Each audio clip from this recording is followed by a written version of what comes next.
Why did the most talented Brazilian of his generation, a man who broke ankles, broke records, broke transfer history, but somehow never broke the Messi-Ronaldo wall, walk away without a single Ballon d'Or?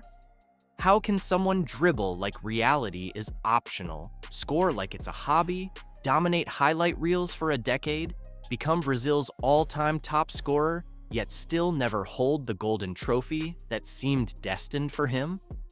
Was it fate? Was it timing?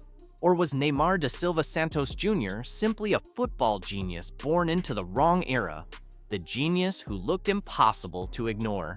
Neymar didn't just arrive in football, he exploded into it. At Santos, he was the kid with ridiculous hair and even more ridiculous skills, scoring solo goals that would have broken the internet if TikTok existed in 2011. The day he joined Barcelona, fans expected fireworks, and they got them. Neymar didn't just play well, he played like football was a circus, and he was both the main performer and the guy setting everything on fire for entertainment.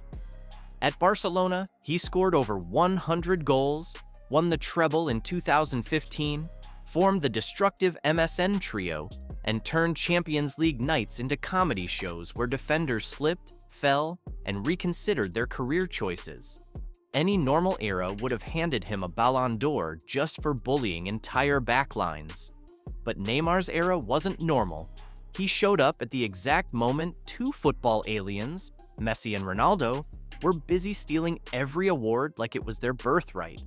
And unfortunately for Neymar, voters were hypnotized by that rivalry for 10 straight years. The Messi-Ronaldo problem. No one survives. Imagine walking into school on the same day as two kids who speak 7 languages, play 12 instruments, solve advanced calculus for fun, and still have time to rescue stray puppies. That's Neymar's Ballon d'Or life. In another timeline, he probably wins 2, maybe 3 golden balls. But in this timeline, Messi and Ronaldo took turns locking the trophy inside their houses and swallowing the key. Neymar's 2015 season was spectacular. Champions League titles, clutch goals, brilliant performances. But Messi was even more spectacular. In 2017, Neymar hit world-class numbers again, only for Ronaldo to pull off another Champions League masterclass. Neymar wasn't competing with normal humans. He was competing with football's final boss characters. Even his absolute best often wasn't enough because the 2 greatest players in history were hogging the spotlight like they owned it. And honestly, for a decade, they did. Barcelona, the dream that became a ceiling. Playing next to Messi is both a blessing and a curse. On one hand, Neymar got to form one of the deadliest attacking trios ever created. On the other, he could play the game of his life, and everyone would still say, "Wow, Messi passed him the ball beautifully." Neymar's Barcelona years were brilliant, but the problem was narrative. The story was always about Messi's genius, not Neymar's rise. Even when Neymar outshined everyone in certain matches, like the legendary comeback against PSG in 2017, where he personally dragged Barcelona from the dead, the headlines still found a way to make Messi the main attraction. Neymar wanted the world to see him as the protagonist of his own movie, not the coolest supporting character in someone else's masterpiece. The only way to escape that shadow was to leave, and that's exactly what he did. The PSG gamble that fell apart. Piece by piece. When Neymar joined PSG in 2017 for a world record fee, it wasn't just a transfer, it was a declaration. I want the Ballon d'Or. Paris promised him everything Barcelona couldn't. Total freedom, superstar status, a team built around him, and a chance to lead PSG to their first Champions League. The plan was perfect, on paper. In real life, the universe had other plans. Neymar's League One performances were outrageous.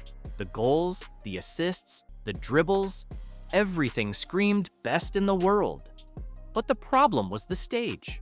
League One didn't have the same global influence as La Liga or the Premier League. People kept saying, yeah, but it's the French league, as if Neymar was scoring goals in a supermarket parking lot. And then the injuries began. The injuries that cut every peak short. If Neymar had one true enemy in his career, it wasn't Messi, Ronaldo, or Bayern Munich. It was his own body. Every time he reached unstoppable form, something snapped, twisted, or cracked.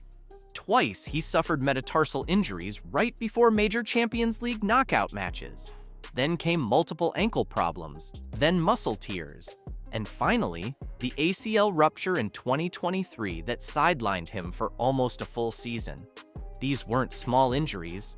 These were season-breaking catastrophes that always came at the exact wrong moment, like football's version of bad timing comedy. Neymar would dominate from August to January, then vanish when Champions League nights arrived. And without Champions League heroics, Ballon d'Or voters simply moved on. The international story that hurt more than it helped. For Brazil, Neymar became the all-time top scorer, a historic achievement. But again, narrative betrayed him. In 2014, he carried Brazil until a brutal injury ended his World Cup early, followed immediately by the infamous 7-1 meltdown. In 2018, Brazil fell short. In 2022, Neymar scored a gorgeous goal against Croatia, only for Brazil to get knocked out anyway. The world loves stories, and Neymar never got the World Cup hero chapter that Ballon d'Or winners often have. He won Olympic gold in 2016. He won Confederations Cup in 2013.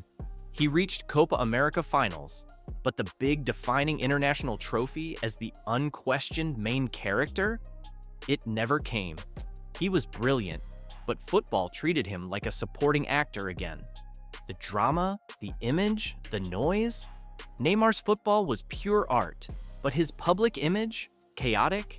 Between party rumors, media criticism, diving memes, fights with fans in Paris, birthday controversies, and the endless online jokes, Neymar's brand became noisy. Ballon d'Or voters love clean, inspiring narratives. Neymar's narrative was messy, electric on the pitch, dramatic off it. Even when the criticism was unfair, it still affected perception. The Saudi detour and the return home. In 2023, Neymar shocked the world again by moving to Al Hilal in Saudi Arabia for one of the biggest salaries in football history. Financially brilliant, but Ballon d'Or-wise, it was a coffin nail. Then he tore his ACL, played barely any matches, and by 2025, his contract ended. His emotional return to Santos made fans cry, but by then, the Ballon d'Or train was long gone and replaced by younger stars. So, why didn't Neymar win it? The truth is painfully simple. It wasn't one thing. It was everything. Messi and Ronaldo blocked him for a decade. Barcelona's narrative overshadowed him. PSG's injuries sabotaged him. The Champions League trophy never came. Brazil's big moment never arrived. And his public image was too chaotic to win the political battle of perception. Neymar wasn't just unlucky, he was historically unlucky. Neymar is still a legend. Ballon d'Or or not, Neymar remains one of the most skilled footballers to ever touch a ball. The nutmegs, the dribbles, the flair, the vision, the goals. He made football fun in an era where everything became tactical and robotic. You don't need a Ballon d'Or to prove genius. Sometimes, the most unforgettable players are the ones who break rules, bend reality, and make fans gasp rather than calculate statistics. Neymar may not have the golden trophy, but he has something rarer, a legacy built on magic, artistry, joy, and moments fans will replay for decades. Awards fade, numbers fade, but the feeling he gave people, that stays forever. If football is a movie, Neymar wasn't the villain or the hero or even the tragic figure. He was the wild, unpredictable spark that made everything more entertaining. And sometimes, that's a greater legacy than a gold ball on a shelf. And that wraps up the tragic, brilliant, unforgettable story of Neymar. A football genius who didn't need a Ballon d'Or to prove he was special. If you enjoyed this deep dive into his journey, his highs, his heartbreaks, and his magic, make sure to hit that like and subscribe. Thanks for watching, and I'll see you in the next one.